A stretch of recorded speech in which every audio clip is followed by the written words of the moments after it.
Bisa dimulai ya.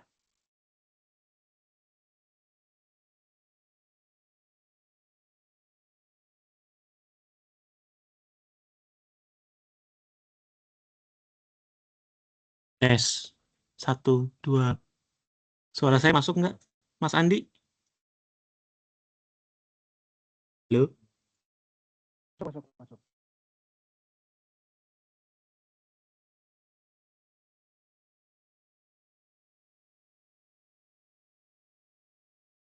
Halo?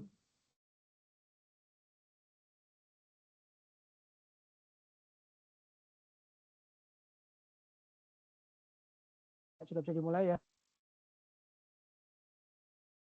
Udah siap, Gar? Udah siap, Gar?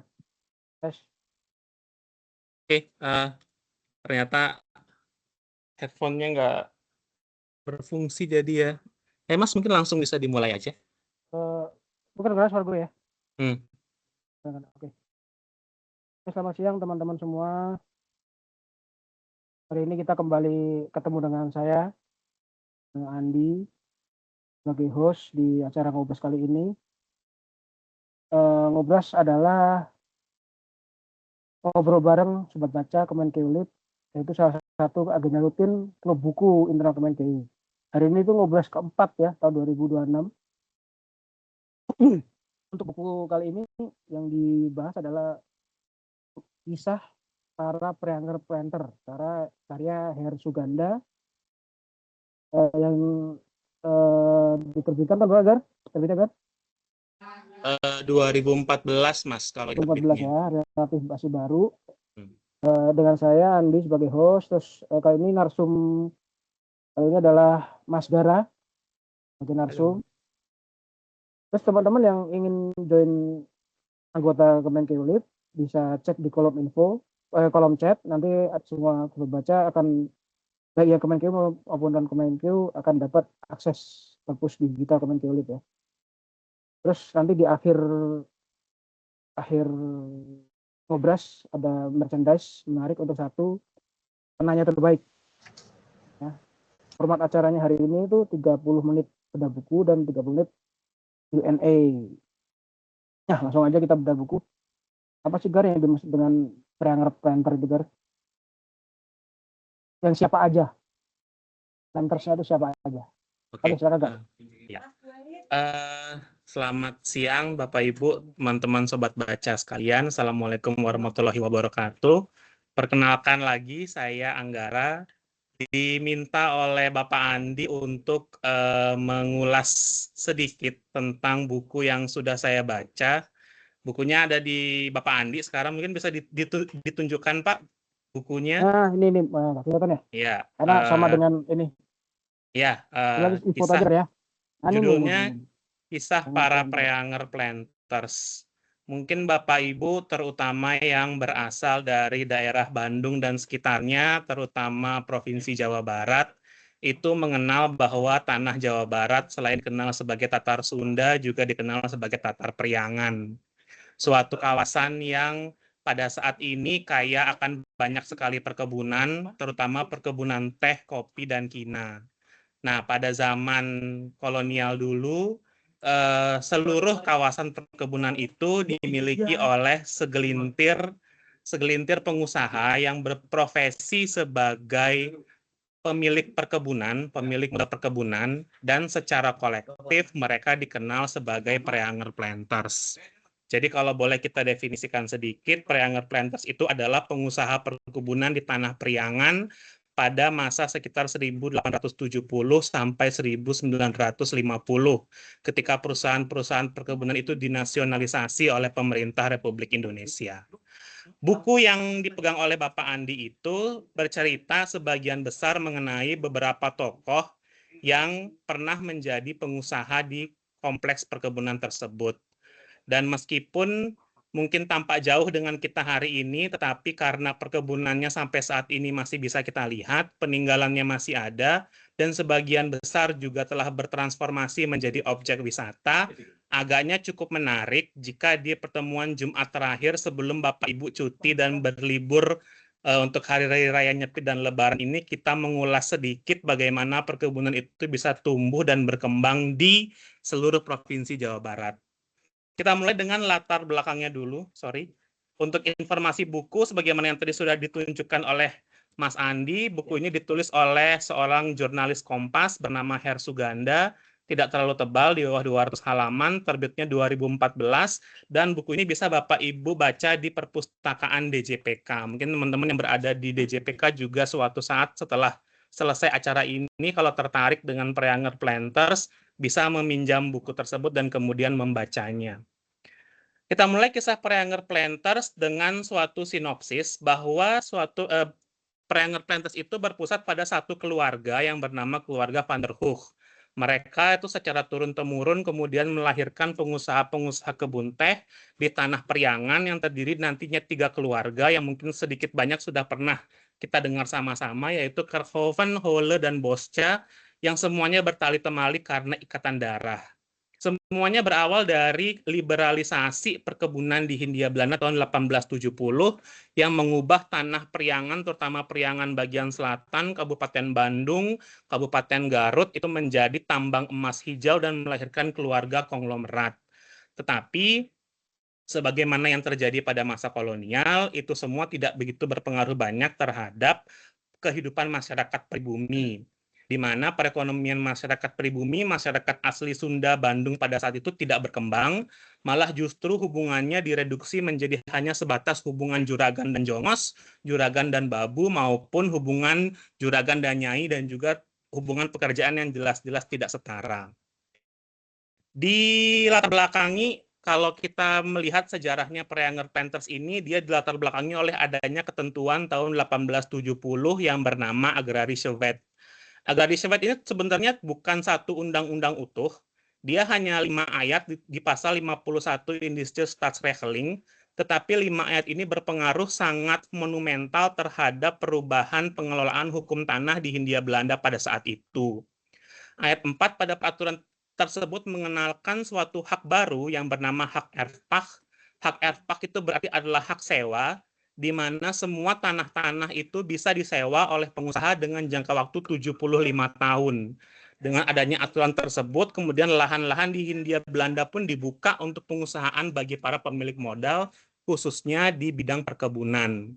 Nah, para pemilik modal itu pun berbondong-bondong datang ke Hindia Belanda untuk berusaha di bidang perkebunan, dan kemudian lahan di Priangan bagian selatan yang terkenal akan iklimnya yang sejuk itu pun mulai dikomersialisasi untuk dijual suatu komoditas yang pada saat itu sangat laku di pasar internasional. Komunitas apakah itu? Komunitasnya tidak lain merupakan teh. Yang dijuluki sebagai emas hijau karena harganya begitu bagus dan kualitas teh dari tanah Sunda itu begitu terkenal sebenarnya hingga hari ini. Nah, kalau dirunut lagi ke belakang, sebenarnya teh itu masuk ke Hindia Belanda itu sudah sejak zaman VOC, jadi bukan pada saat 1870 mulai dibudidayakan di Indonesia. Teh itu masuk ke Hindia Belanda tahun 1648 dan awalnya dipakai sebagai tanaman pagar bagi rumah-rumah orang-orang kaya di Batavia. Jadi rumah-rumah gubernur jenderal itu dulu pagarnya itu adalah pagar teh. Baru kemudian di 1827 mulai dicoba karena pada saat itu pemerintah kolonial sedang mencari tanaman apa yang cocok untuk dikembangkan dengan sistem tanam paksa, sehingga dia kemudian membuat beberapa kebun yang ada di Cisurupan, Garut, Wanayasa, dan Purwakarta. Sebagai buruh perkebunan dibawa juga orang Tionghoa dari Makau, karena orang Tionghoa inilah yang pada saat itu sudah dianggap memiliki kebudayaan yang cukup maju tentang teh. Tetapi tidak berjalan mulus karena 1832 di Wanayasa terdapat pemberontakan yang meluas hingga ke Kabupaten Kerawang. Sampai saat ini kalau Bapak Ibu berkunjung ke Kelenteng Sianjun Kupoh, Tanjung Pura Karawang, itu di sana masih ada peninggalan yang menunjukkan bahwa di situ adalah kuburan massal bagi orang-orang yang memberontak pada saat adanya pemberontakan teh itu. Baru kemudian setelah 1877 yang nanti salah satunya juga adalah anggota keluarga Preanger Planters ini, teh mencapai masa kejayaannya. Dan sampai 1936 di Nusantara terdapat 280 perkebunan teh yang mana sebagian besarnya 223 sekitar 70-80% itu berada di Jawa Barat, Karasidenan Priangan. Kita bisa merunut misalnya dari puncak itu ada kebun teh Gunung Mas, ada kebun teh Goalpara di Sukabumi, dulu ada Parakan Salak, Sinagar, kemudian ada di daerah Bandung, ada di daerah Ciwidey, Gambung, dan Pangalengan, Malabar yang paling terkenal, sampai ke arah Garut dan terus ke arah timur. Sebenarnya di Jawa Tengah dan Jawa Timur juga ada perkebunan teh, seperti misalnya Kaligua yang ada di Kabupaten Tegal, Tambi yang ada di Kabupaten Wonosobo, dan juga di daerah sekitar Blitar itu juga ada perkebunan teh, tetapi tidak terkenal dan tidak semasif kebun teh yang ada di Jawa Barat. Mungkin Bapak Ibu yang ingin berjalan-jalan ke perkebunan teh Malabar nanti bisa melihat itu sepanjang mata memandang itu dari kontur tanahnya semua akan terdiri dari perkebunan teh yang sampai sekarang juga masih beroperasi dan masih hasilnya itu masih diekspor. Nah, di kalangan Preanger Planters, tokoh pertama yang dikenal sebagai pionir bagi Preanger Planters ini adalah seorang yang bernama Willem van der Hoek. Willem van der Hoek pokoknya. Di tahun 1843 dia memimpin perjalanan keluarganya ke Hindia Belanda untuk mengadu nasib sebagai pengusaha perkebunan.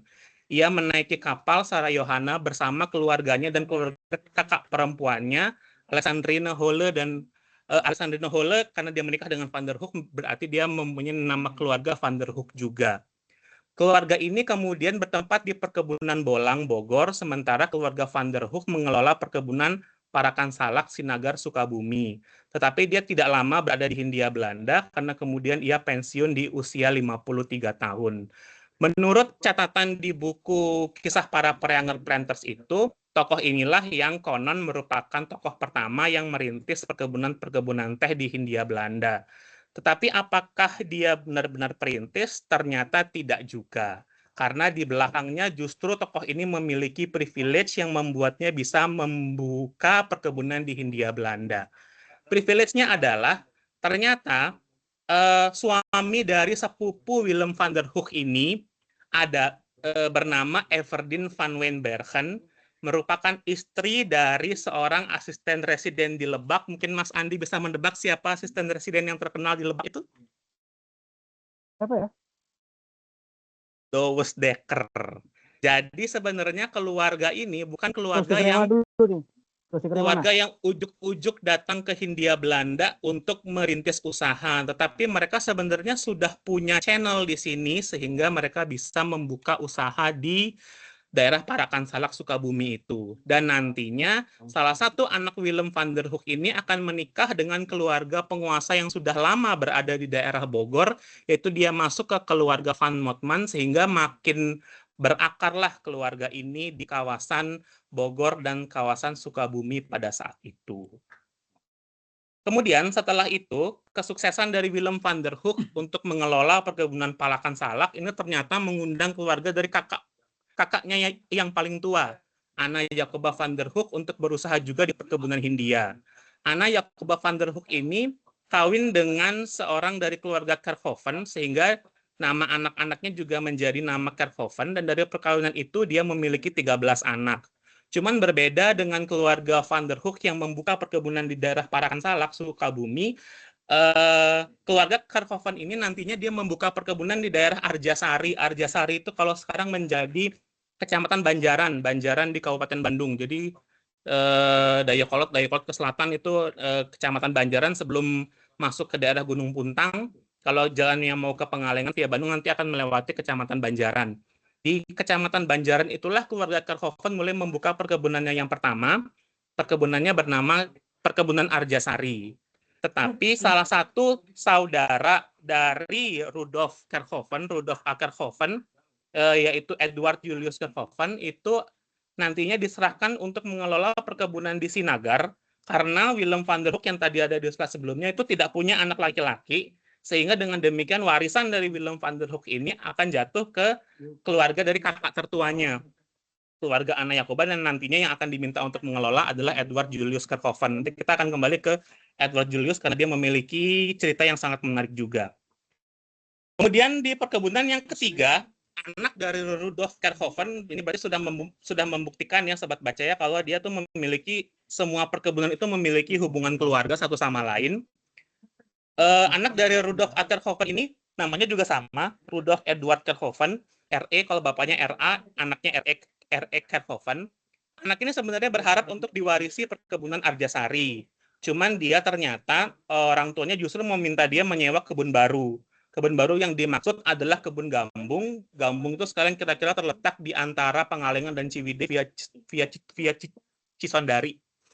Nah, R.E. Kerkhoven ini termasuk pengusaha yang cukup berhasil karena perkebunannya termasuk pionir dalam penanaman teh asam yang memiliki rendemen lebih baik daripada varietas sebelumnya. Selain itu, dia juga menemukan beberapa cara-cara penanaman baru sehingga produksi dari perkebunannya itu sangat melimpah dan juga mampu bersaing di pasar internasional. Sayangnya, menurut cerita-cerita yang berkembang dari arsip-arsip keluarganya dan juga sudah diangkat menjadi suatu novel, itu membuat si anak ini memiliki karakter yang terlalu keras, workaholic lah istilahnya. Sehingga dia pada akhirnya menelantarkan keluarganya. Keluarganya retak dan puncaknya adalah istrinya yang bunuh diri minum racun yang sama dengan yang membunuh dari ayah istrinya itu sendiri. Nah, kaitannya dengan saat ini adalah bahwa istri dari Rudolf Kerkhoven ini adalah cicit dari Herman Willem Daendels dan mertuanya yang dibunuh dengan racun itu dulu berkantor di Gedung Yusuf Anwar karena mertuanya adalah wakil ketua dari Mahkamah Agung di Hindia Belanda dulu. Nah, setelah keluarganya berakhir dengan tragis, pada akhirnya juga Rudolf meninggal di Indonesia dan dimakamkan juga di kebun teh Gambung. Bagi sobat baca yang ingin mengetahui lebih lanjut tentang riwayat dari Rudolf Kerkhoven ini, bisa membaca novel Sang Juragan Tehnya Hella SHC dan mungkin bisa juga jalan-jalan ke PPTK Cafe yang ada di daerah Gambung situ. Tokoh selanjutnya adalah tokoh yang sudah terkenal bagi teman-teman semua, mungkin dan namanya juga masih abadi sampai dengan hari ini, karena tokoh tersebut bernama Karel Rudolf Boscha.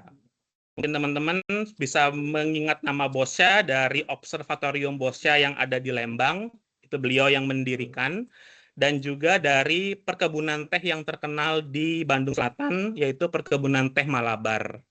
Karel Rudolf Boscha sendiri, meskipun nama keluarganya berbeda, dia sebenarnya adalah sepupu dari Rudolf Kerkhoven yang barusan. Ibunya, Pauline Kerkhoven, itu adalah adik dari pemilik kebun Arjasari, tapi ibunya ini anak paling kecil, sedangkan bapaknya Rudolf Kerkhoven itu anak nomor 3 kalau saya tidak salah. Sehingga dengan demikian antara dia dengan Rudolf Kerkhoven yang ada di kebun Gambung itu masih bersepupu. Nah, Karel Rudolf Boscha ini pada awalnya diminta untuk mengelola kebun teh yang ada di Malabar yang sekarang menjadi Nimo Highland, Nini Mountain. Nah, dan semenjak dia mengelola kebun teh itulah, dia makin terkenal karena dia dikenal dekat dengan para pekerjanya. Dan akibat kekayaannya sebagai hasil dari keberhasilannya mengelola kebun teh itu, dia menjadi seorang filantropis yang pertama dia ikut mendirikan Teknische Hogeschool Bandung yang sekarang menjadi ITB. Dia juga mendirikan Observatorium Boscha. Dia juga merupakan donatur dari Blinden Institute yang kemudian menjadi Wiataguna yang kemarin sempat rame karena mau dipakai untuk sekolah itulah pokoknya. Dan dia juga menjadi donatur Dovstomen Institute yang sekarang ada SLB di daerah Cicendo. Nah, kenangan akan Boscha itu masih membekas di benak pensiunan pekerja di kebun teh Malabar, sehingga katanya banyak cerita kalau kita berkunjung ke daerah makam Boscha, konon masih sering orang melihat Tuan Juragan ini, entah mungkin apanya, dengan menaiki kuda berkeliling di seluruh perkebunannya dan kemudian beristirahat di puncak Gunung Nini yang sekarang menjadi suatu taman bermain ya, namanya Nini Mountain atau Nimo Highland. Nah, selain Rudolf Boscha, sebenarnya ada satu tokoh lagi yang juga dikenal dekat dengan masyarakat Sunda pada saat itu, suatu anggota keluarga dari Preanger Planters juga. Dia bernama Karel Holle dari Garut. Holle lebih terkenal di Garut, dan di Garut ia dikenal sebagai yang namanya Juragan Sepuh. Ia sangat dikenal di dunia budaya, terutama kebudayaan Sunda, karena dia ini salah satu tokoh yang benar-benar mempelajari adat istiadat dan juga kebudayaan Sunda. Kalau teman-teman pernah ke Kota Bogor dan mengunjungi Prasasti Batu Tulis, salah satu orang pertama yang membaca Prasasti Batu Tulis itu adalah Karel Holle. Cuman kalau terkait dengan usahanya di bidang kebun teh, Karel Holle ini adalah administratur perkebunan teh waspada di daerah Garut. Sampai sekarang patungnya masih ada, cuman kalau dulu itu patungnya ada di alun-alun Garut, cuman sekarang patungnya ada di perkebunan tehnya di PTPN di daerah Garut situ. Bukti bahwa dia sangat dekat dengan masyarakat Sunda itu karena teman akrabnya dia tidak lain adalah sang penghulu limbangan Haji Muhammad Musa yang ketika meninggal dimakamkan di belakang Masjid Agung Garut. Selain itu juga dia selalu menggunakan bahasa Sunda di dalam kesehariannya, selalu mengenakan tutup kepala atau kerpus buatan Turki, dan berkat jasa-jasanya itu dia diangkat sebagai advisor honorer Van Inlandse Zaken, suatu jabatan yang nantinya juga akan dipegang oleh Snokkhurgronje. Di awal karirnya, Karel Holle ini sebelum dia bekerja sebagai suatu pengusaha perkebunan, dia pernah menjadi pegawai negeri sipil yang ditempatkan di Lands Midland and Domeinen, departemen untuk mengelola barang-barang milik negara atau tanah-tanah milik negara yang dulu kantornya adalah di Gedung A.A. Maramis lantai 3. Jadi ya beliau 11-12 juga pernah berkantor di daerah Lapangan Banteng situ. Untuk tokoh yang mungkin berhasil, yang dianggap berhasil karena dianggap sangat filantropis dan juga sangat berpengaruh terhadap masyarakat Sunda, mungkin sebenarnya dua tokoh yang tadi, Boscha sama Holle, karena tokoh yang selanjutnya itu kita akan belajar, kita akan mencermati sisi gelap dari kehidupan Prayanger Planters. Tapi sebelum itu, salah satu peninggalan dari Prayanger Planters yang saat ini masih ada, itu ada sebuah gamelan Sari Oneng dari Perkebunan Parakan Salak Sukabumi. Gamelan ini sekarang ada di Museum Gesan Ulung Sumedang, Provinsi Jawa Barat. Dia terdiri dari 19 alat musik yang pernah ditempatkan di Perkebunan Parakan Salak, dan pada masanya dulu mereka sering digunakan oleh keluarga Holle untuk dimainkan menyambut tamu-tamu yang berkunjung ke perkebunan. Nah, Karel Holle yang tadi itu dia bisa memainkan rebab dari gamelan ini, dan itu dikenal sebagai katanya alat musik yang cukup sulit dimainkan. Selain itu, gamelan ini juga sudah pernah berkeliling dunia, dibawa ke pameran kolonial tentoonstelling, itu terutama di Amsterdam, di Paris, dan juga di Chicago. Konon gamelan inilah yang katanya mengilhami Debussy ya, yang dia menggunakan di dalam beberapa aransemen musiknya, di dalam beberapa orkestrasi musik itu terpengaruh dari terinspirasi lah dari musik-musik gamelan. Di 1942 gamelan ini dikembalikan ke Indonesia, namun gong agengnya, gong besarnya itu pernah tertinggal di Belanda dan baru dikembalikan pada 1989. Nah, nantinya dalam sebuah adegan di dalam novel Sang Juragan Teh, gamelan ini dimainkan oleh Adrian dan Karel Holle untuk menyambut Rudolf Kerkhoven. Ini berarti keponakannya, karena Karel Holle itu adalah anak dari saudara ibunya Rudolf yang di Arjasari itu tadi. Jadi ini Rudolf Kerkhoven ini jatuhnya adalah keponakan sebenarnya.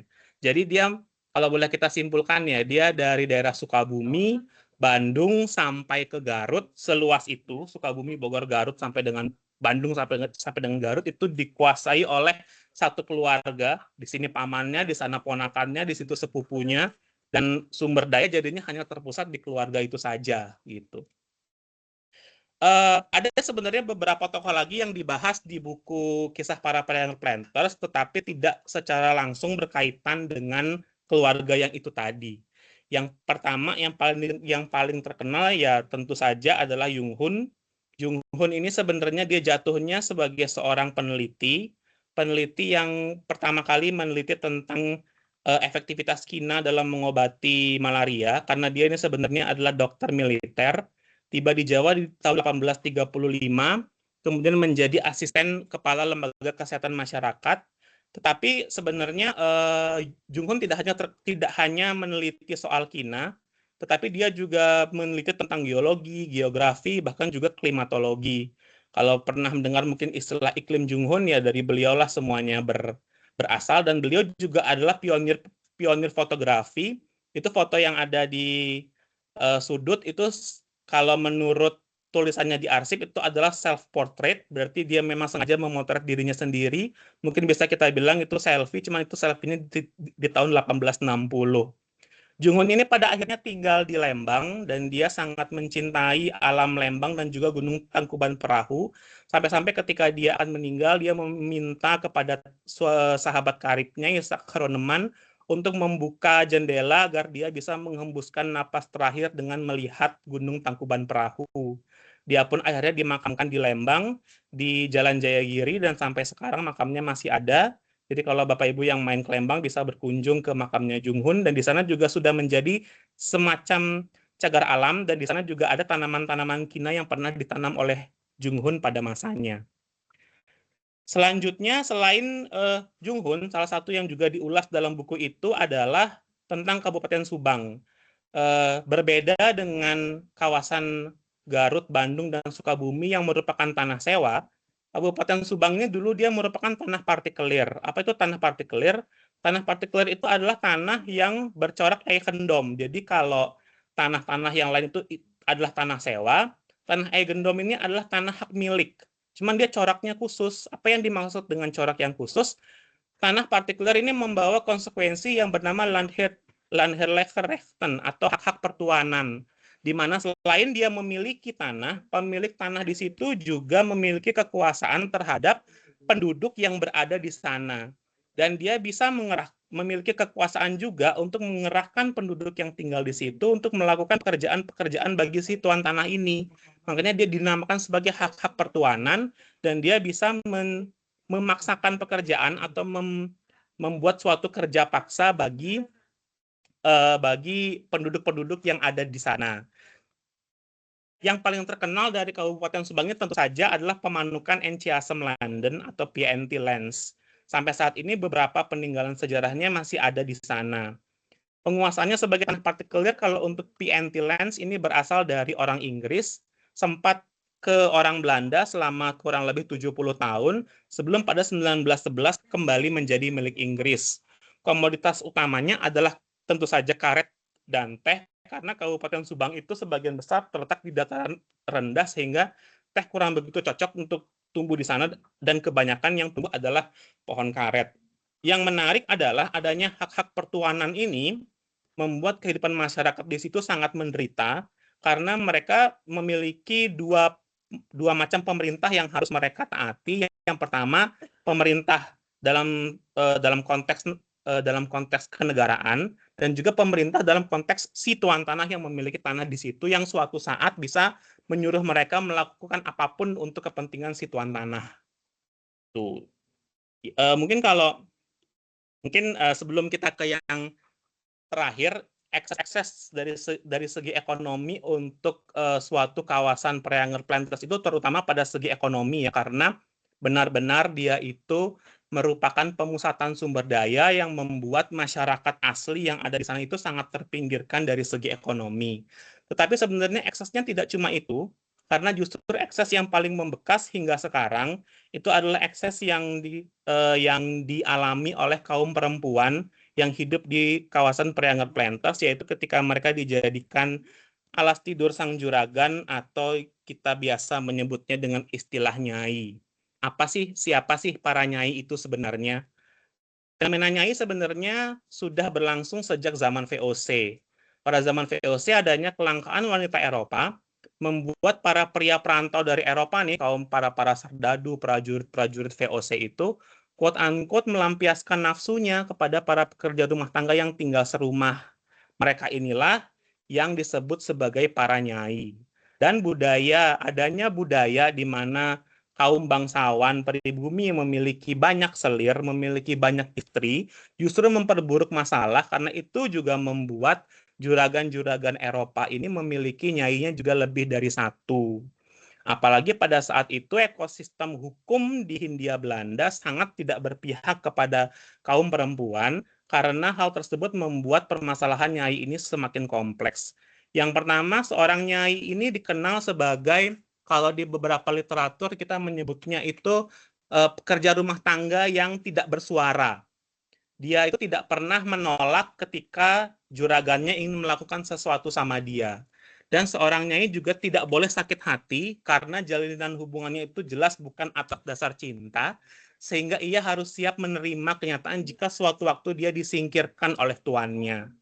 Biasanya hal itu terjadi ketika si tuan ini berlibur ke Belanda, kemudian setelah kembali tiba-tiba dia sudah membawa istri sah wanita Eropa. Padahal sebelum si tuan ini membawa istri itu, si nyai inilah yang menjadi quote-unquote nyonya rumah. Si juragannya akan memberikan uang untuk belanja kepada si nyai ini, dan kemudian si nyai ini kemudian mengatur rumah itu sesuai dengan keinginannya dia. Tapi ketika si tuannya ini sudah membawa istri orang Eropa, jelas kedudukan dia menjadi hanya dipersamakan lagi dengan para pembantu. Juga dia harus siap karena nyai ini utamanya adalah untuk teman tidur, sehingga dia pasti akan menghasilkan keturunan. Tapi keturunannya itu juga tidak bisa dia miliki sepenuhnya, karena jika anak itu diakui oleh suaminya, maka sesuai hukum yang berlaku pada saat itu, Kitab Undang-Undang Hukum Perdata, dia akan kehilangan hubungan dengan ibunya. Biasanya ketika suaminya itu mengakui anak dari nyai ini sebagai anaknya ini akan dibawa ke negeri Belanda untuk disekolahkan, dan kemudian entah anak itu akan kembali atau tidak. Dan si nyai pun tetap akan tinggal di Indonesia, meskipun dia sangat rindu pada anaknya itu. Tetapi kalau si ayahnya ini, si orang Belandanya ini juga tidak mau mengakui anaknya, si nyai ini juga tidak bisa menuntut. Karena anak-anak di luar kawin, sesuai dengan ketentuan hukum lagi-lagi, itu hanya memiliki hubungan perdata dengan ibunya dan keluarga ibunya saja. Jadi kalau suaminya suatu hari sudah tidak berkenan dengan nyai ini dan dia ingin pergi, ya sudah pergi saja, tidak ada sama sekali tanggung jawab dari si laki-laki ini baik kepada nyai maupun kepada anak-anaknya. Nah, sehingga pada intinya hubungan nyai ini memang sangat problematik, dan untunglah saat ini mungkin sudah tidak ada secara nyata. Cuma yang mungkin kalau ingin dibahas lebih lanjut, hubungannya ini bisa dibaca bukunya Reggie Baai, Nyai dan Pergundikan di Hindia Belanda. Nah, salah satu tokoh dari Preanger Planters ini yang dikenal memiliki nyai dalam jumlah yang cukup banyak dan terdokumentasi sampai dengan sekarang, tidak lain adalah Edward Julius Kerkhoven. Edward Julius Kerkhoven ini adalah pengelola dari perkebunan Sinagar Cirohani Sukabumi, yang merupakan adik dari Rudolf R.A. Kerkhoven. Kemudian dengan demikian dia adalah paman dari R.E. Kerkhoven. Dia memiliki beberapa orang nyai, tetapi nyai yang dia akui itu hanya satu, yang fotonya ada di sebelah kanan. Yang sebelah kiri ini adalah Edward Kerkhoven. Yang sebelah kanan ini adalah nyainya yang berasal dari keturunan Tionghoa, namanya Goe Lanio. Nah, Goe Lanio ini memiliki beberapa anak, kalau tidak salah anaknya 3. Semua anaknya diakui oleh Edward Julius Kerkhoven dan kemudian disekolahkan ke Belanda. Tapi tidak dengan ibunya, karena ibunya pada akhirnya akan meninggal di Hindia Belanda tanpa pernah melihat anak-anaknya lagi. Cuman masalahnya adalah, nyai dari Edward Julius Kerkhoven ini bukan cuma satu. Nyainya totalnya ada 7. 6 lagi adalah, ke-6-6-nya adalah wanita Sunda, dan ke-6-6-nya ini memiliki keturunan. Ada sebuah paper dari Tineke Helweg, judulnya Nog meer Kleinkinderen van de Thee, cucu-cucu dari juragan teh yang lain lagi. Itu di sana ditelusuri bahwa keturunan-keturunan dari nyai-nyai yang dari nyainya Edward Kerkhoven yang bersuku Sunda, itu sampai hari ini masih ada. Nah, karena dia sampai hari ini masih ada, dan maka sampai sekarang pun di daerah sekitar Nagrak, Sinagar, Sukabumi, mungkin juga bisa di-search di Instagram, masih ada kok keturunan-keturunan beliau yang menggunakan nama keluarga Kerkhoven.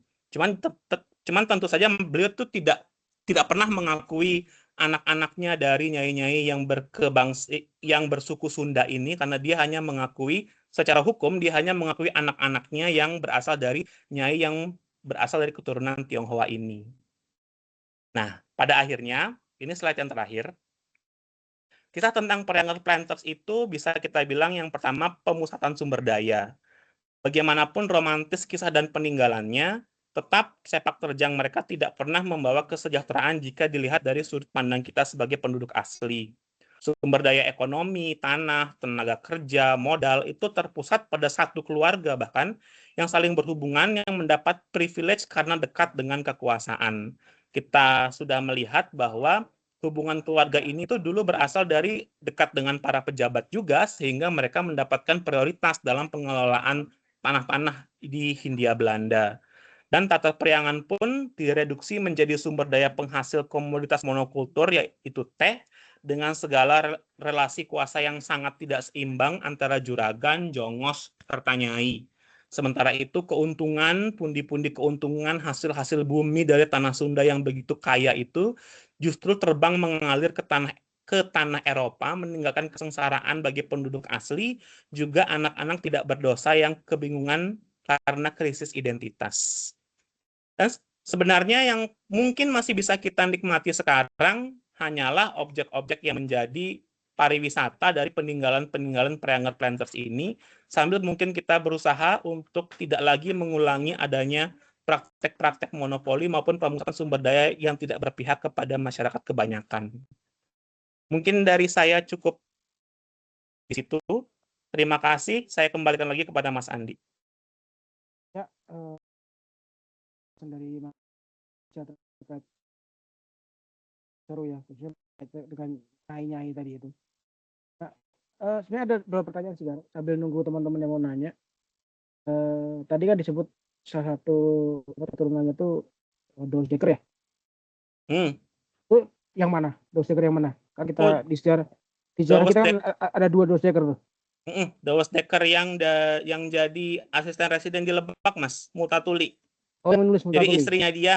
Jadi istrinya dia itu adalah keluarga Van Wijnbergen yang keluarga yang cukup berpengaruh ternyata, yang pada saat Willem Jacques van der Hoek itu berlayar ke sini sebenarnya dia sudah mendapatkan garansi lah istilahnya bahwa oke, nanti kamu datang ke sini buka perkebunan di sini gitu.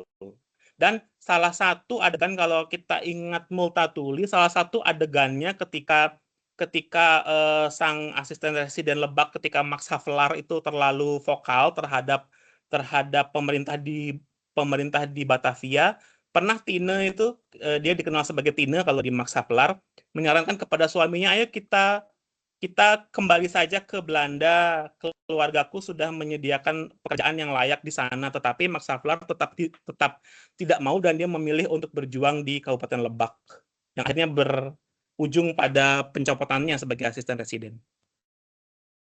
Oh, itu oke. Berarti Max Havelaar yang Multatuli ya? Ya. Karena kita tahu Max Havelaar, Doosjeker yang Multatuli ya. Soalnya kan kita tahu Doosjeker tuh selain yang menulis Multatuli, itu lagi yang jadi foundernya. Ya, Setiabudi. Setiabudi ya. Bukan Setiabudi. Foundernya partai apa namanya? Indonesia Partai. Namanya Setiabudi.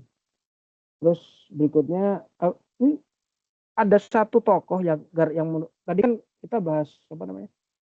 Tanah partikelir ya. Depok itu kan tanah partikelir ya, Gar ya? Itu termasuk dari Perianger Planters atau bukan, kan? Yang punya itu. Kalau Depok itu sebenarnya kalau dibilang tanah partikelernya Cornelis Kastelein, iya. Karena Cornelis Kastelein itu kan dulu mengelola tanah partikelir yang luas dari Serengseng Sawah sampai ke kawasan Depok sekarang. Cuman setahu saya ya Mas, Depok itu kemudian ketika Cornelis Kastelein meninggal, Cornelis Kastelein mewariskan tanah Depok itu kepada 12 farm Mardekernya yang ada di sana. Jadi statusnya berubah menjadi tanah-tanahnya Mardeker. Mas mute, Mas. Berarti bukan termasuk ini ya, bukan termasuk planter yang dimaksud setelah undang-undang agraria ya.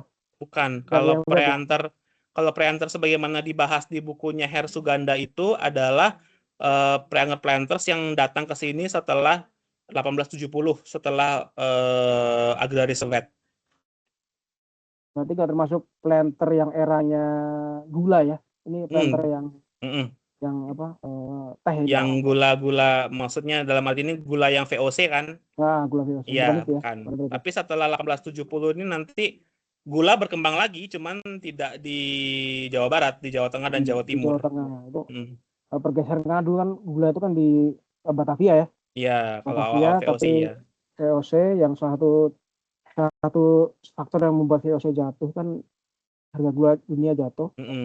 Itu turun gula jadi teh, balik lagi gula lagi. Tahun 1900.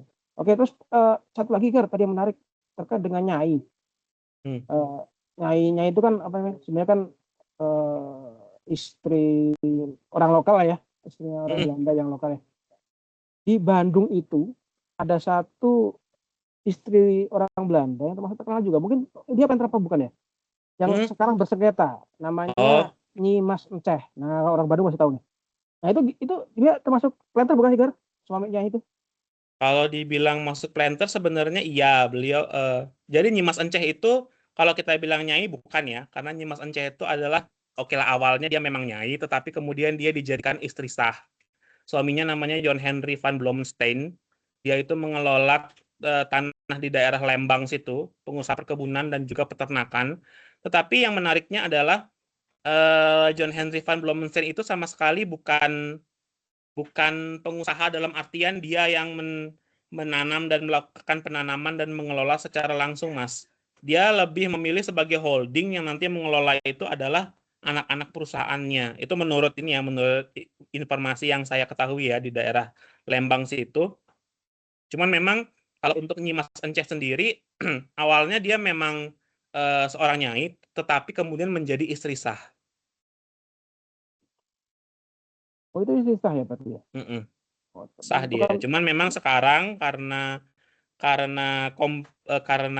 begitu kompleksnya perseteruan di antara para ahli waris yang saling mengklaim tanah satu sama lain, makanya sampai hari ini itu permasalahan hukumnya juga masih belum selesai.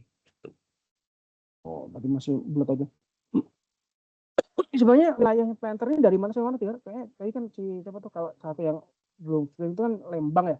Ini sampai mana sih? Jabar itu Jabar semana? Oh, kalau untuk preanger planters yang dibahas di buku ini ya, Mas, itu dia membentangnya dari daerah Bogor bagian selatan yang perbatasan dengan Sukabumi. Itu ada Sinagar, ada Parakan Salak, kemudian Sukabumi bagian barat dan itu berarti Sukabumi bagian barat, kemudian Kabupaten Bandung bagian selatan, Arjasari itu sekarang menjadi Kecamatan Banjaran, kemudian Gambung, Ciwidey, Pangalengan, Ranca Bali sampai ke timur lagi dan kemudian sampai masuk ke daerah Kabupaten Garut. Dan juga di utara itu ada Kabupaten Subang, itu PNT Lands, sehingga bisa dibilang yang mungkin 3/4 dari Provinsi Jawa Barat, kecuali daerah-daerah pesisir ya, itu dulu adalah merupakan kawasan kelolaan dari para keluarga preanger planters ini. Luas juga berarti ya wilayahnya dia. Iya, memang sangat luas dan sekarang semenjak nasionalisasi itu kan menjadi daerah PTPN semua. Goalpara juga ya bener di Sukabumi ada perkebunan Goalpara, Perbawati. Oke, jadi ini buat teman-teman yang misalnya kebetulan nih kan udah mau libur ya, udah mau libur Lebaran, atau pulang kampung, ke kampungnya mau ngelihat tuh, tadi mana sih lokasi yang disebut sama Mas Gara tuh mana aja sih? Nah, bisa dicek nanti. Nah, sekarang kita masuk ke ini ya, ke pertanyaan ya. Pertanyaan dari, ini kalau ada mau resen boleh loh. Ini kita jawab dari chat dulu. Dari Fuad, izin apakah dalam buku ini juga digambarkan kondisi para pekerja pribumi di perkebunan pada masa itu, dan apakah orang pribumi pada masa itu juga ada yang berhasil juga dalam menjalankan perkebunan usaha teh. Terus kemudian perjanjian sewa tanah yang sampai 75 tahun itu apakah hingga sekarang masih ada yang berlaku ya, atau sudah berakhir semua dan digantikan oleh perjanjian sewa yang baru yang lebih menguntungkan pribumi? Silakan. Satu-satu lah.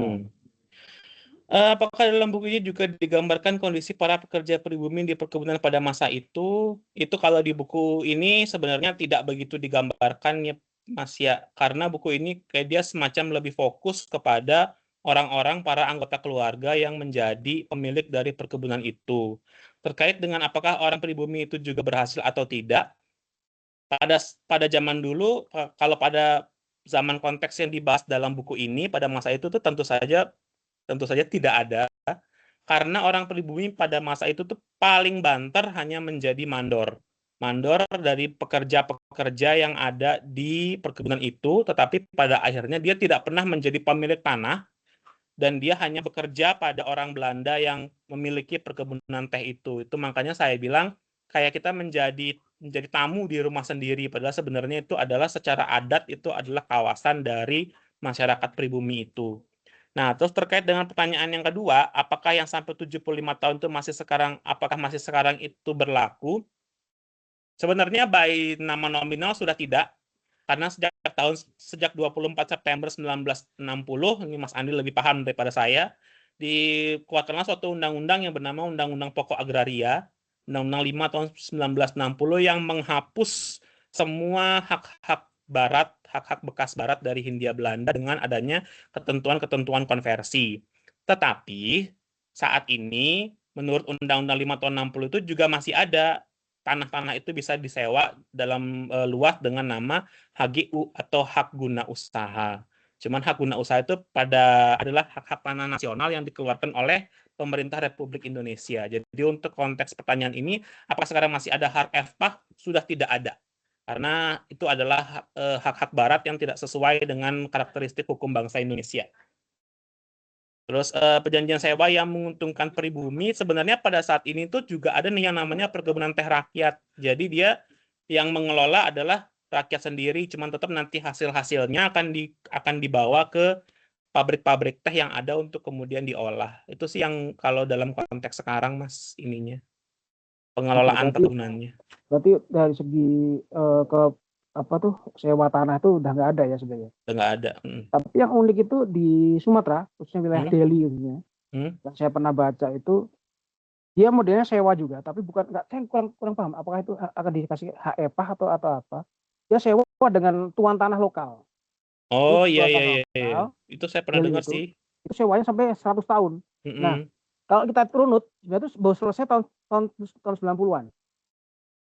Sewa tanah itu. Nah, itu saya pernah baca itu ya. Jadi sewa jadi di posisi di Delhi beda lagi kondisinya dengan di Sunda. Tapi yang untuk HR-PAS sendiri sebenarnya itu HR-PAS itu lebih cocok bukan sewa sebenarnya, tapi HGU. Jadi kayak hak pengelolaan sebenarnya, kalau orang hukum bilangnya hak pengelolaan ya, orang pertanahan ya. Jadi seseorang dikasih hak untuk mengelola suatu tanah oleh Hindia Belanda. Jadi posisinya begitu sebenarnya. HR-PAS itu sebenarnya posisinya seperti itu. Cocoknya itu. Nah, ada masih ada sebenarnya beberapa yang sengketa yang kita tangani itu masih ada pakai HR-PAS, masih ada. Ya, apakah itu berlaku ya itu urusan lain. Apalagi tadi kan mau tambahin? Ya, cukup Mas. Itu kan. Nah, cukup. Ini masih kita menunggu loh yang kalau ada yang ini ada pertanyaan lain juga nih Mas. Nah, ada satu lagi. Kalau mau resen silakan, kalau mau langsung nanya ke Mas Dara. Ini tanya-tanya dari Rialita Fitra Asmara. Saya tertarik dengan tokoh Tuan Hula, apa siapa tadi kan? Iya, Hula ya. Mengapa ia memiliki ketertarikan untuk membaur dengan masyarakat sekitar, termasuk ketertarikan Tuan Hula budaya Sunda? Tidak semua orang Eropa demikian. Apakah Tuan Hula memiliki tujuan yang lain? Terima kasih. Nah, ini pertanyaan yang menarik. Sebenarnya di buku itu ada sedikit dijelaskan. Memang kita tidak bisa serta-merta menerima motif ketika ada orang tertarik dengan kebudayaan kita, kemudian, oh ya ini dia memang tertarik, karena memang tidak seperti itu. Hula tertarik dengan kebudayaan Sunda karena dia menganggap orang Sunda atau orang pribumi secara umum itu akan bisa dipegang ketika kita sudah membaur dan kita sudah tahu tentang adat istiadatnya. Jadi caranya dia 11-12 dengan yang nanti dipakai oleh Snokkhurgronje sehingga bisa menaklukkan Aceh.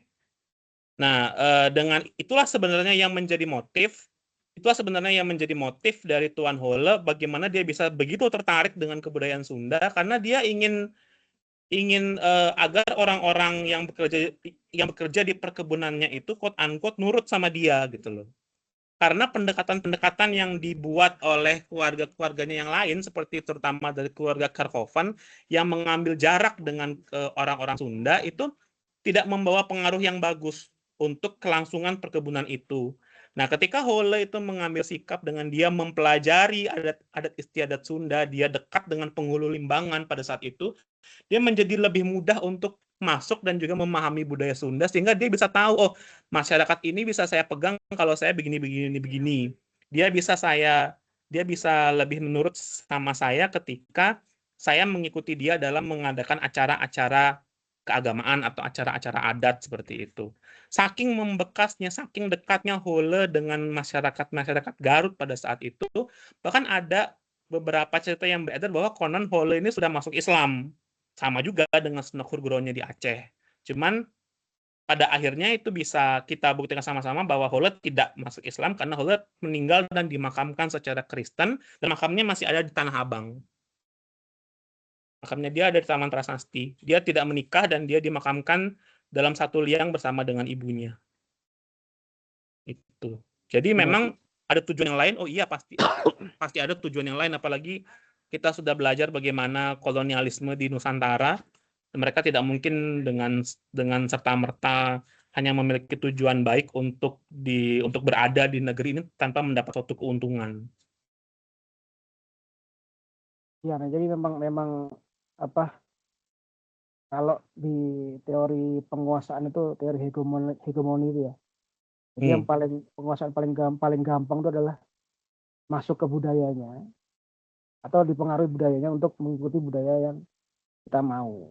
Ya, misalnya paling jelas ya Snokkhurgronje lah. Snokkhurgronje itu kan walaupun sebenarnya itu dia di Aceh itu memang dia orangnya memang suka belajar ini ya, budaya dan lain-lain.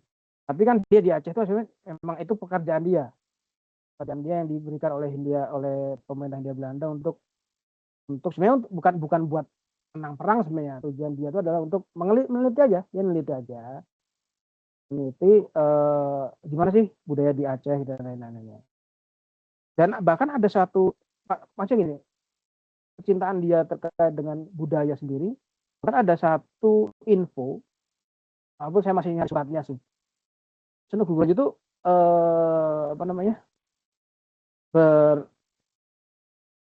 protes ke Hindia Belanda, kok penelitian gue dipakai buat naklukan, padahal itu murni buat penelitian gue gitu loh. Ya, ada protes itu, tapi belum ketemu kita karena itu info itu ada buku yang menyebutkan itu, tapi surat aslinya suratnya itu dokumennya kita belum dapat. Terus kalau ini menarik ya, kalau penjajahan sendiri kita menganggap penjajahan itu kan selalu perang, tapi ternyata dari segi budaya sendiri malah lebih kuat, dan orang-orang yang dijajah malah dengan suka senang hati kan, nggak merasa dijajah kan. Iya. Hegemoni itu ya. Kira-kira begitu, ada yang nanya lagi nggak? Dan yang menarik silakan, menarik kesamaan dari Hole dan Snokkhurgronje adalah mereka masih memiliki keturunan juga di sini Mas sampai hari ini. Ada anak-anaknya, ada anaknya, ada salah satu keturunan Hole masih ada kalau nggak salah di Bogor. Kalau keturunan Hurgronje memang sudah cukup terkenal, maksudnya kalau kita googling aja keturunan Snokkhurgronje di Indonesia itu pasti akan keluar lah nama-namanya. Ini keturunan Snok yang dari istilah mana? Dari istilah dari mana? nyainya. Dari nyainya. Karena memang sudah menjadi rahasia umum dan juga kebiasaan umum bahwa kalau orang Belanda, terutama para pejabat itu minimal pasti memiliki satu atau dua nyai. Itu kalau teman-teman ingin membaca lebih lanjut soal nyai, dulu pernah diulas di Bibliobattle-nya Sobat Baca Kemenkeulip, itu ada novel judulnya Lebih Putih Dariku, karangan Dido Michelson. Itu benar-benar, kalau menurut saya, itu benar-benar menggambarkan potret bagaimana kehidupan nyai dan juga bagaimana peliknya nanti permasalahan ketika anak-anak si nyai ini tidak diakui gitu. menarik ya kondisi seperti itu, karena ternyata yang punya Nyai itu nggak cuma pejabat Belanda, bupati dan kawan-kawannya. Iya. Salah satunya ya ibunya Kartini itu. Iya, kalau ya itu Kartini kan. budaya kepemilikan selir itu juga makin memperburuk suasana, makin memperburuk masalah Nyai, karena ya itu menjadi suatu kebiasaan umum di kalangan para pejabat dan juga di kalangan para ningrat gitu. Memang menarik sih soal Nyai ini. Karena bagaimanapun menurut penelitiannya Reggie Bai yang dituangkan dalam buku Nyai dan Pergundikan di Hindia Belanda, itu kira-kira 800.000 penduduk Belanda itu memiliki hubungan dengan Nyai di Hindia Belanda, dan 100.000 orang di Indonesia juga memiliki hubungan dengan Nyai yang dulu tidak diakui dan juga tidak diajak kembali ke Belanda gitu. Ya sekarang dikenal dengan nama orang Indo. Nah, orang-orang yang ada di Belanda itu kadang-kadang beberapa di antara mereka itu seperti merasa bersalah gitulah. Kenapa kok dulu neneknya ditinggal di Indonesia, kemudian mungkin tidak tahu apakah bisa menjalani hidup dengan baik, dan penyesalan-penyesalan seperti itulah. Yang mungkin kita belum bisa mengerti kalau kita belum mengalami sendiri, cuman penyesalan-penyesalan itu sampai sekarang masih ada gitu loh. Makanya mereka minta maaf untuk apa yang tidak pernah mereka lakukan, dan sekarang banyak juga orang Belanda yang sering ke Indonesia untuk mencari itu, ini keturunannya, keluarganya di mana gitu. Sampai sekarang sih masih ada gitu. Tapi masih orang masih nyari. Ini kenapa kita jadi bahas Nyai sih? Ini bahas planter loh ini. Nah, ini ada dari ya Tony Hadianto, teman saya ini. Kebetulan dia menikahi secara resmi dua istrinya. Satu adalah putri apa baca nih, Hof, apa namanya? Hof, penghulu kepala Ciamis. Penghulu Ciamis. Yang kedua adalah putri Khalifah Apo, pejabat agama itu, istrinya bukan Nyai. Nyai. Iya. Jadi ini sah semua ya berarti ya? Ya berarti dengan demikian nanti kita ini lagi. Ada nih satu lagi nih. Kalau ini kan lama kan jadi adanya. Dari Ahmad Nur Faisal Saf, apakah pelakuan yang didapatkan Preanger Planter memiliki persamaan dengan cerita para Belanda Depok yang mendapatkan hibah tanah dari tuan tanahnya, bahkan mendapatkan istimewaan perlakuan tuan tanahnya? Silakan dijawab. Harusnya dijelasin dulu nih, apa sih Belanda Depok itu? Ya, silakan. Sebenarnya kalau menurut yang saya ketahui, Belanda Depok itu adalah turunan dari 12 farm yang quote-unquote dibebaskan oleh Cornelis Castellan berdasarkan surat wasiatnya ketika dia meninggal. Kalau kita bilang secara kasar, itu budak yang dibebaskan, karena dengan demikian dia disebut sebagai kaum Mardeker atau kaum yang merdeka. Nah, terkait dengan apakah Preanger Planters ini mendapatkan quote-unquote hibah dari tuan tanahnya, sebenarnya tidak juga, karena para Preanger Planters ini mengajukan permohonan sewa tanah kepada pemerintah kolonial dengan hak FPAK tadi. Kemudian dia mendapatkan konsesi untuk mengelola suatu tanah selama 75 tahun. Jadi dia tidak mendapatkan eigendom, dia tidak mendapatkan hak milik, berbeda dengan orang Depok yang dia mendapatkan eigendom dari Cornelis Castellan. Para Preanger Planters ini hanya mendapatkan hak sewa selama 75 tahun. Cuman karena hak sewanya ini sewa murni, negara sudah tidak ikut campur lagi dengan pengelolaan tanah di situ. Si para Preanger Planters bebas untuk melakukan melakukan usaha apapun yang mereka anggap pantas di lahan itu, dan dalam hal ini mereka mendirikan perkebunan teh di daerah itu. Jadi kalau untuk hibah sebenarnya tidak juga, karena untuk mengelola tanah itu mereka harus mendirikan perusahaan dan juga mereka harus mencari modal gitu. Berarti emang kondisinya beda ya? Beda. Kalau di Depok itu kan dia bener-bener ketika Cornelis Castellan meninggal, dia diwariskan tanah partikelirnya dia gitu. Cuman yang diwariskan hanya tanah partikelir yang di Depok, karena tanah partikelir yang di lapangan Banteng ini, yang di kawasan Wahidin ini dulu juga punyanya Cornelis Castellan, itu sudah dijual duluan pada Justinus Fink pada saat itu. Yang sebelah mana? Ini tanah kantor kita ini. Walter Freden ini. Ini. Iya. Ya terus nambahin sih terkait dengan apa? Kan tadi kan sewa ya, yang center itu ya. Itu berarti apa gedungnya bosnya yang di apa tuh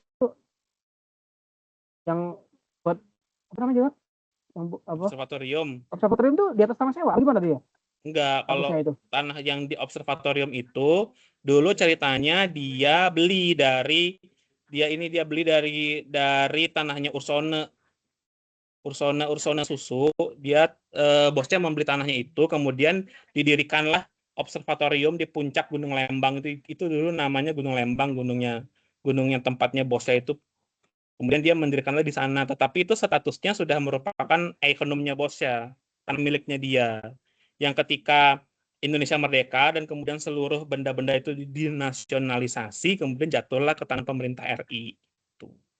Oh, jadi itu bukan termasuk di wilayahnya yang erpahnya si Bukan. ini ya. Bukan. Kalau erpahnya Ursona itu yang sekarang jadi perkebunan baru ajak HGU nomor 1 dan nomor 2 Gudang Kahuripan. Oh, erpahnya bosnya di sekitar itu? Di Malabar. Di sekitar makamnya, makam dan rumahnya. Bukan yang di apa di observatorium ya? Bukan. Cuma jauh dari situ ya? Bukan. Perkebunan tehnya bosnya itu yang perkebunan teh Malabar. Ini kayaknya dari waktu udah ini ya, udah habis. Nah, sekarang kita berikan kesempatan kepada Gara untuk memilih satu penyanyi terbaik. Silakan ya, Menagar. Oh, kenapa? Harus dipilih sekarang, Mas? Harus nanti sekarang. Aja. Harus sekarang. Oke. Ini pertanyaannya bagus-bagus, tapi saya memilih Kak Realita saja, Kak Realita Fitra Asmara, karena pertanyaannya itu bagus tentang tujuan dibalik ketertarikan seorang Karel Holle terhadap kebudayaan di tanah Sunda. Menurut saya itu bagus karena membuat kita jadi berpikir apa sih sebenarnya sesuatu maksud dibalik ketertarikan orang gitu loh. Dan orang itu ternyata tidak ada yang memang benar-benar tertarik secara tulus, apalagi dalam konteks kolonial seperti itu. Gitu. Oke, nah nanti Kak Ria bisa kontak di Mbak Vita ya di chat. Nah, ini terakhir ini bagi teman-teman nih yang untuk internal Kemenkeu akan presensi, terus yang berikutnya yang punya buku berlebih. Nah, kalau mau donasi silakan, ingin decluttering atau menggunakan buku-bukunya benar bisa dibuka, yang sudah dibaca lagi bisa didonasikan ke Kemenkeu Lib, nanti linknya akan di-share oleh Mbak Vita. Terus selanjutnya ada aplikasi perpustakaan digital Kemenkeu Lib, sudah bisa diakses lewat Android. Untuk website masih kendala ya Mbak Vita ya, masih kendala, jadi bisa di Android masih ada. Terus untuk info lebih lanjut terkait dengan event-event yang akan dilaksanakan oleh Kemenkeu Lib bisa dipantau melalui IG-nya Kemenkeu Lib. Terus kemudian terima kasih sudah mengikuti acara Ngobras keempat tahun 2026 ini. Ada buku kisah para preanger-planter kayak Heri Suganda. Sampai jumpa di ngobrol-ngobrol lainnya. Mungkin nanti akan ketemu dengan saya lagi terkait dengan buku-buku sejarah atau dengan teman-teman lain ya. Terima kasih sudah mengikuti. Selamat siang. Terima kasih Mas Andi. Selamat siang. Terima kasih teman-teman. Izin pamit.